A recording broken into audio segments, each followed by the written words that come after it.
¿Qué te viene a la mente cuando piensas en la oración? ¿Es esta un área de lucha en tu vida?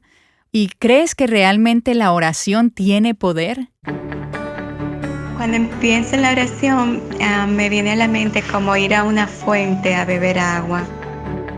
Hablar con Dios de forma sincera y honesta. Es una conversación, no solamente un monólogo. Cuando pienso en la oración, lo primero que viene a mi mente es una relación de amor con mi Salvador, con mi Padre Celestial, con mi Señor que dio su vida por mí. ¿Has luchado con la oración en tu vida? Claro, yo pienso que todos hemos luchado porque no es fácil tener un hábito y menos un buen hábito. He tenido que luchar con mi propio corazón, en primer lugar, que es perezoso, no le gusta orar, con las distracciones, con la falta de tiempo. La oración puede cambiar las cosas si espero que Él haga su voluntad en mí. He experimentado cómo la oración puede cambiar las cosas. Las cosas a mi alrededor, pero también las cosas en mi interior.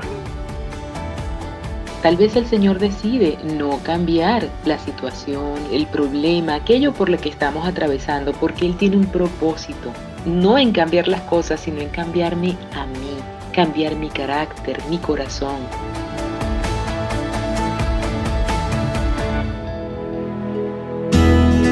Estás escuchando Aviva Nuestros Corazones con Nancy DeMoss Wolgemuth en la voz de Patricia de Saladín.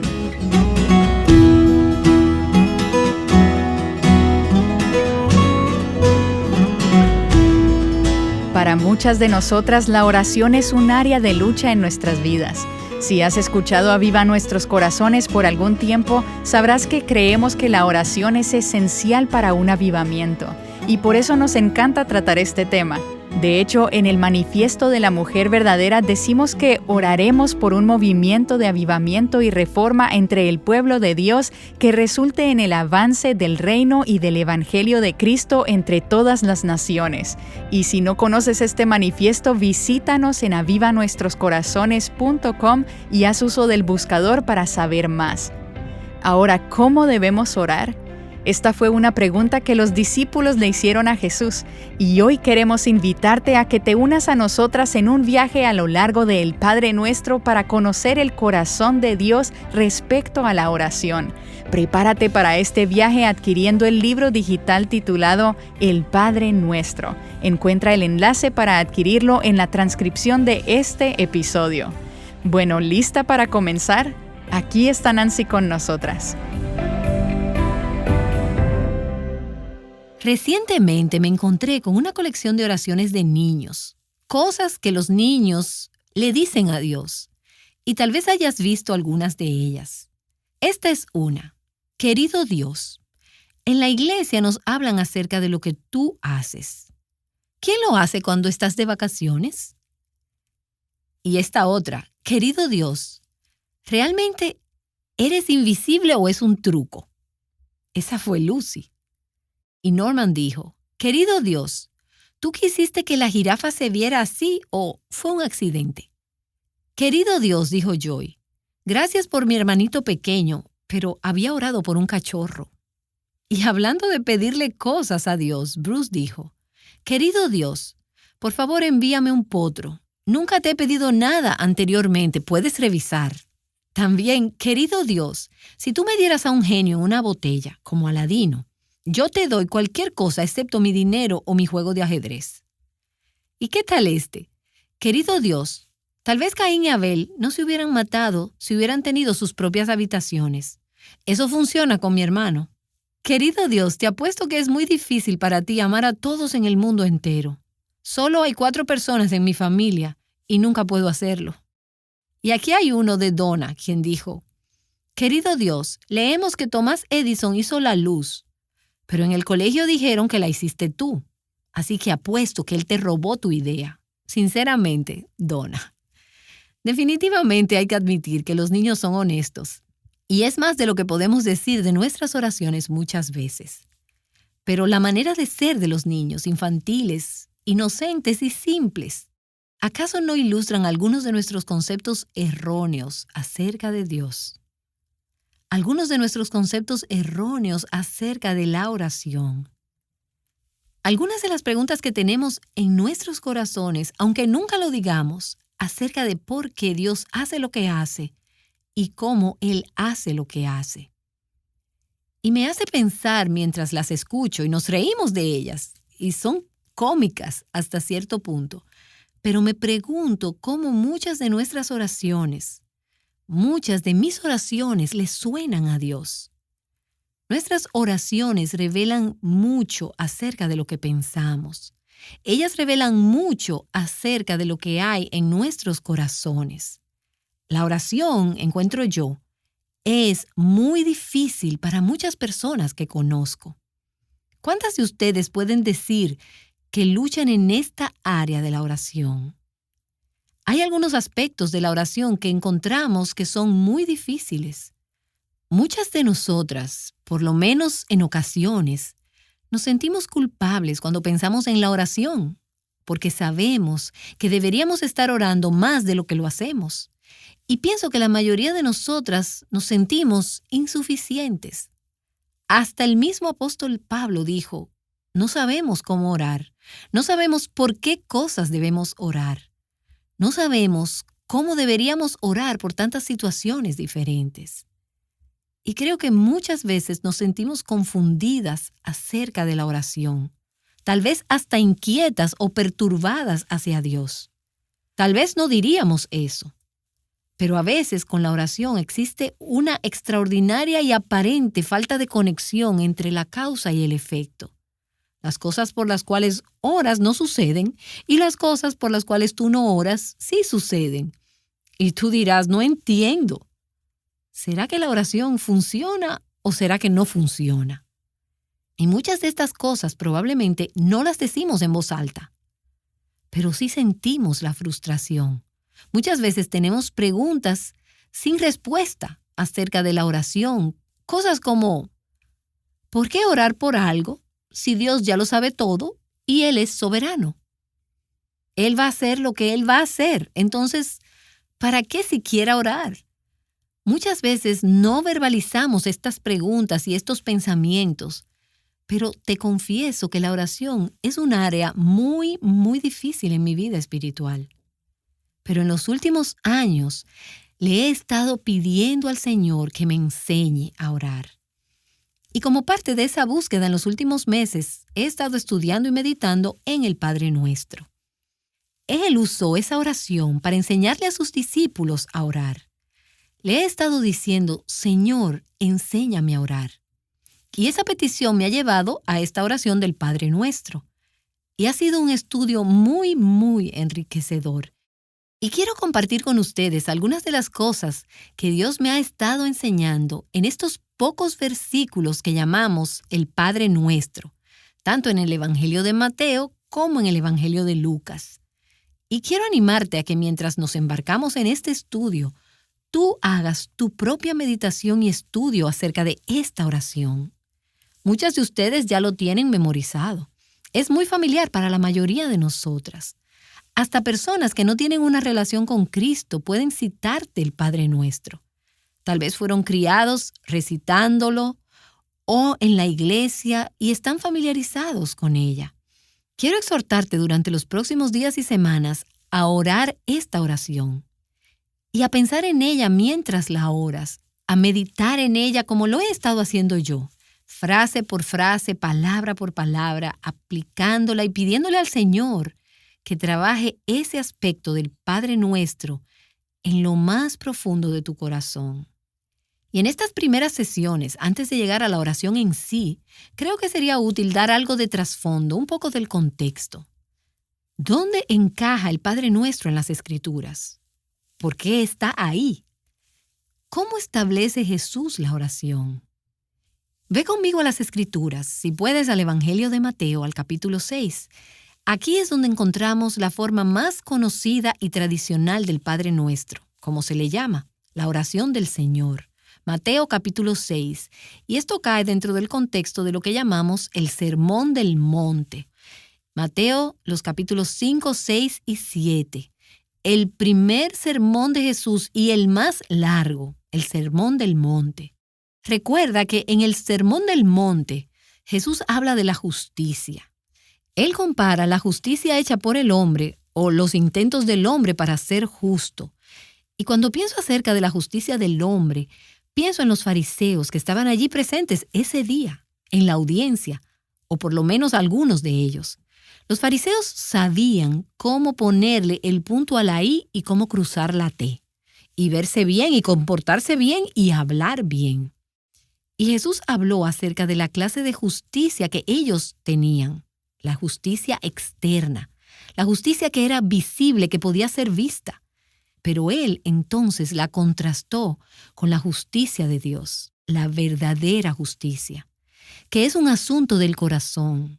En el Sermón del Monte, él desafía a los fariseos y a las personas que querían ser justas y les dijo, la justicia de Dios es algo que no se puede alcanzar. El Sermón del Monte es donde encuentras versículos como el final de Mateo capítulo 5, donde dice, por tanto, sed vosotros perfectos como vuestro Padre Celestial es perfecto. Jesús establece este increíble estándar. Ahora, Cristo vino al mundo a satisfacer ese estándar para que pudiéramos tener acceso a Dios, aunque somos totalmente injustas. Pero en el Sermón del Monte, Jesús coloca el fundamento para su vida, para su ministerio y para su muerte sacrificial. Su vida se está dirigiendo hacia la cruz, pero antes de que las personas amen la cruz, tienen que darse cuenta de que son pecadoras. Mucha parte de esa enseñanza sobre la justicia se encuentra en el Sermón del Monte. Y también hay muchas enseñanzas en el Sermón del Monte acerca del reino de Dios. ¿Cómo se ve? ¿Qué se siente estar en el reino de Dios? ¿Qué es el reino de Dios? ¿Cómo funciona? ¿Cómo opera? Y Jesús habla de cómo son las cosas para los que están en el reino de Dios. ¿Qué tipo de relaciones ellos tienen? ¿Cómo afecta nuestras relaciones con otros el estar bajo el reino o el imperio de Dios? En el Sermón del Monte vemos muchas enseñanzas acerca de las relaciones. Hay enseñanzas de valores. ¿Cuáles son los valores de las personas que son parte del reino de Dios? ¿Cuáles son sus prioridades? ¿Qué es importante para ellos? ¿Cómo enfrentan la riqueza? Jesús habla bastante acerca del dinero. Habla de las cosas. Habla acerca de la preocupación. ¿Por qué la preocupación es inconsistente con el reino de Dios? Y vamos a hablar de eso mientras vemos esta oración del Señor y el contexto en el que aparece. Jesús habla también acerca de la vida espiritual, las actividades espirituales de las personas que están en el reino de Dios. Mira, por ejemplo, en el capítulo 6, los versículos 1 al 4. Jesús habla acerca de dar limosnas. Dependiendo de cuál es tu traducción, puede decir hacer obras de caridad, buenas obras, actos de servicio. Él habla acerca de cómo hacer esas cosas de una manera consistente con el reino de Dios, con el reino o el gobierno de Dios. En Mateo 6, de los versículos 5 al 15, Jesús habla acerca de todo el tema de la oración. ¿Cómo sería orar de manera consistente con el reino de Dios? ¿Qué es una oración piadosa? Jesús nos ofrece algunas evidencias, nos ofrece algunos correctivos y nos da su ejemplo. Y es aquí donde encontramos la oración del Padre Nuestro, en el medio de su enseñanza acerca de la oración. Y en los versículos 16 al 18 de Mateo capítulo 6, tenemos su enseñanza acerca del ayuno, del dominio propio y de la autonegación. Cuando tú oras, cuando tú das, cuando tú haces buenas obras, cuando ayunas, estas son las cosas que debes tener en mente. Inmediatamente antes de enseñar la oración del Padre Nuestro, justo en esa sección acerca de la oración, Jesús nos da dos precauciones importantes acerca del tema de la oración. Y estas precauciones tienen que ver con por qué oramos, que son los versículos 5 y 6, y en los versículos 7 y 8, Él nos advierte acerca de cómo debemos orar. Así que Mateo capítulo 6, los versículos 5 y 6, nos habla acerca de por qué oramos, y vamos a hablar de eso en el día de hoy, y en la próxima sesión vamos a ver Mateo capítulo 6, los versículos 7 y 8, las precauciones de Jesús acerca de cómo debemos orar. En Mateo 6, en los versículos 5 y 6, Jesús trata con nuestras motivaciones, con nuestro corazón. Él dice en el versículo 5, y cuando oréis, no seáis como los hipócritas, porque a ellos les gusta ponerse en pie y orar en las sinagogas y en las esquinas de las calles para ser vistos por los hombres. Y si estás subrayando en tu Biblia, probablemente quieras subrayar esta frase, para ser vistos por los hombres. A los hipócritas les encanta orar, pero el motivo de su corazón es que otros los vean, para ser vistos por los hombres. En verdad os digo que ya han recibido su recompensa. Ahora, Jesús nos advierte no solo acerca de orar, sino también acerca de las otras cosas que Él ha hablado en todo el contexto acerca de dar y de ayunar. Mira en Mateo capítulo 6, en el versículo 1. Cuidado de no practicar vuestra justicia delante de los hombres, hacer obras religiosas, dar limosnas. Cuidado con hacerlo. ¿Y cuáles son las próximas palabras? Para ser vistos por ellos. Y ahí está de nuevo la frase. Y tal vez quieras de nuevo subrayarla. Y aparece de nuevo en el versículo 2. Por eso cuando des limosna, no toques trompeta delante de ti, como hacen los hipócritas en las sinagogas y en las calles. ¿Por qué? ¿Por qué ellos lo hacen? ¿Cuál es su motivación? Para ser alabados por los hombres. Y ahí está de nuevo la frase. Esto tiene que ver con sus motivaciones. Y en el versículo 5 dice, y cuando oren, no sean como los hipócritas para ser vistos por los hombres. Entonces, en el versículo 16 vemos el mismo concepto. Y cuando ayunes, no pongas cara triste como los hipócritas. Esta es la tercera vez que vemos esa palabra, porque ellos desfiguran sus rostros. ¿Y cuál es su motivación?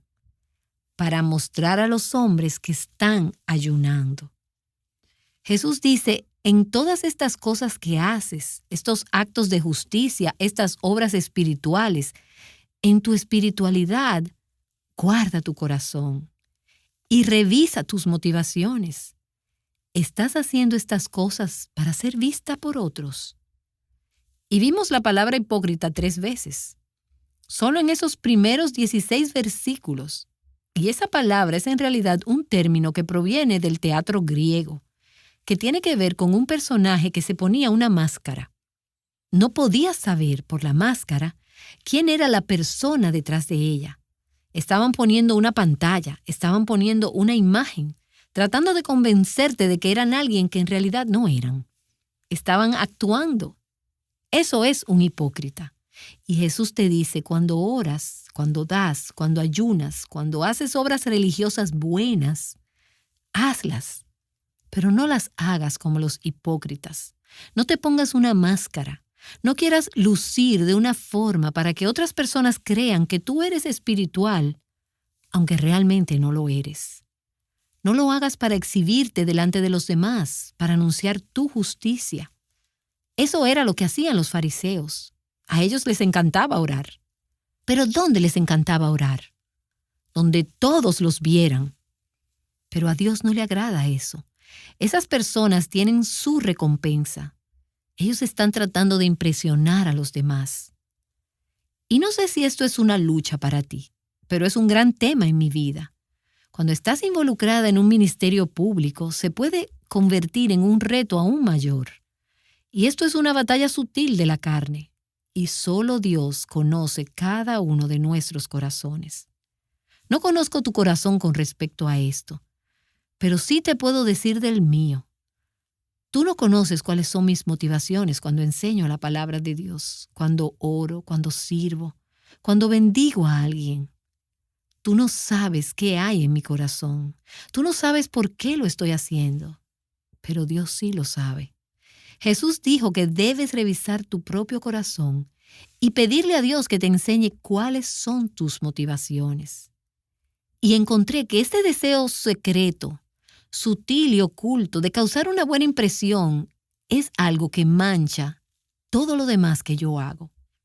Queremos que otros sepan que hemos cocinado esa comida para esa familia en necesidad. Estamos felices de hacerlo, pero queremos asegurarnos que otros sepan. O la persona a quien hemos ministrado, o ese regalo sacrificial que dimos, o el esfuerzo adicional que hicimos cuando nos despertamos a medianoche para ayudar a algún niño enfermo. Estamos contentas de hacerlo, pero queremos asegurarnos que otros sepan que lo hicimos. Ese deseo es sutil, secreto, oculto, y he encontrado cientos de maneras de mandar ese mensaje sutil a otras personas acerca de lo que he hecho para servir a otros o bendecirlos. El pasaje dice, eso es ser un hipócrita. Jesús no está complacido con esos regalos. Él no los premia. Él dice, ellos tendrán su recompensa. Y veremos eso en este pasaje. Y cuán a menudo me encuentro sentada en un grupo orando y ni siquiera estoy prestando atención a lo que la otra persona está orando. Estoy planeando mi propia oración. ¿Qué voy a decir? Ocurre porque no estoy orando realmente a Dios. Hablo como si estuviera orando a Dios, pero en realidad estoy orándole a esas personas. Por cierto, por eso es tan difícil para algunas personas orar en público, porque ellos están demasiado preocupados con lo que las otras personas puedan pensar. Y yo me hago preguntas como, ¿sería así de fiel, dedicada y tan sacrificial y entregada a la oración espiritual, entre comillas, si nadie más viera o supiera lo que yo hice? Si nadie se diera cuenta, si nadie comentara o si nadie me diera las gracias. Soy tan espiritual en los momentos privados de mi corazón como lo soy en público. ¿O es mi vida pública o ministerial más impresionante que mi vida espiritual o mi vida privada? ¿O son las dos consistentes? ¿Soy igual en público de lo que soy en privado? Ese es el tipo de cosas de las cuales Jesús está hablando aquí. Él te da una advertencia acerca de las motivaciones y entonces Él te da la solución. Versículo 6. Pero tú, cuando ores, entra en tu aposento. Y cuando hayas cerrado la puerta, ora a tu Padre que está en secreto. Y tu Padre que ve en lo secreto, te recompensará. Hay 3 cosas que vemos en ese versículo que nos ayudan con el tema de las motivaciones. Primero, Jesús dice, entra en tu aposento. Algunas traducciones, por ejemplo, si tienes la Nueva Versión Internacional, dice, entra en tu cuarto. La versión Reina Valera Antigua dice, entra en tu cámara. Y hablan de cualquier tipo de espacio pequeño, cualquier lugar privado. Hasta puede ser un espacio de almacenaje. Es un lugar apartado del camino. Está diciendo, aléjate de los lugares donde se encuentra todo el mundo. Sal del ojo público y vete a ese lugar más privado donde puedas orar. Y esto es contrario a los fariseos, a los hipócritas, quienes salían a los lugares públicos y les encantaba orar parados en las sinagogas y en las esquinas de las calles. Jesús dice, si quieres corregir esas motivaciones, ve y encuentra un lugar privado donde nadie te ve, donde nadie sabe, y ora. Entonces, no le digas a todos los demás cuánto tiempo pasaste ahí dentro. Vete a tu habitación. Jesús no está condenando la oración pública de ninguna manera. Yo quiero aclarar esto. Él está diciendo que es hipocresía si tu vida de oración pública no es una expresión y un desbordamiento y una efusión de tu vida de oración privada. Si oras en público en un modo que rara vez oras en privado, entonces hay algo incorrecto con ese cuadro, con esa imagen. Ahora, pudieras estar pensando, bueno, yo tengo 3 o 4 hijos, o 6 o 7 u 8, y no hay forma de que yo pueda estar sola o en privado. No hay ningún lugar en la casa que no esté ocupado. Y pienso en la historia de Susanna Wesley, que he escuchado muchas veces, la madre de Charles y de John Wesley, quien tenía 19 hijos. Sí, 19. 10 de los cuales murieron cuando eran pequeños. Pero como quiera tenía muchos hijos. Se dice que ella oraba 2 horas al día y que cuando ella no podía encontrar un lugar privado y tranquilo, ella se ponía el mandil sobre su cabeza. Ella se hizo una habitación donde ella podía ir y orarle a su padre. Si es importante para nosotras, lo encontraremos. Encontraremos ese lugar. Encontraremos el tiempo para estar a solas con nuestro Padre Celestial. Entonces Jesús dice, ora a tu Padre que está en secreto.